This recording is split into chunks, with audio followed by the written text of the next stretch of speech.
Nous l'attendons souvent dans des situations désespérées, mais savons-nous réellement ce qu'est un miracle? On appelle miracle un événement qui transforme une réalité vers un état souhaité, mais humainement impossible à obtenir. Il est inexplicable par les connaissances du moment où il se produit. On l'attribue alors à un pouvoir qui transcende les capacités de la nature, en lien ou non avec une croyance religieuse.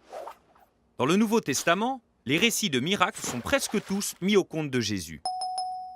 Dans les évangiles de Marc, Luc et Matthieu, ils sont plutôt évoqués en termes de puissance, alors que Jean nous parle des signes ou des œuvres de Jésus. Mais attention, les miracles peuvent faire l'objet de malentendus. Une parole doit donc nécessairement les accompagner. L'exemple type est celui du paralytique. Jésus commence par lui pardonner ses péchés, puis accomplit un miracle pour attester l'autorité de son pardon.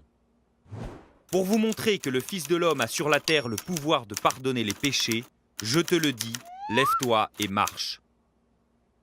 Les miracles ont une double caractéristique. C'est Jésus qui les accomplit en personne, sa puissance divine est à l'œuvre, et il le fait toujours au service des hommes et des femmes. Le salut reste l'objectif principal.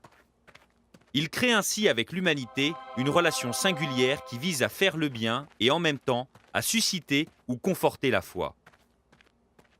Enfin, par ses gestes, Jésus annonce le royaume qui vient. Tous les miracles du Christ, comme ceux d'avant et d'après lui, tirent leur pleine signification de sa résurrection.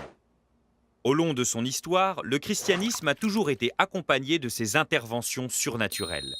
Elles sont souvent obtenues en priant des saints, non qu'ils en soient les auteurs, mais étant déjà réunis au Christ ressuscité, ils ont le pouvoir d'intercéder pour nous.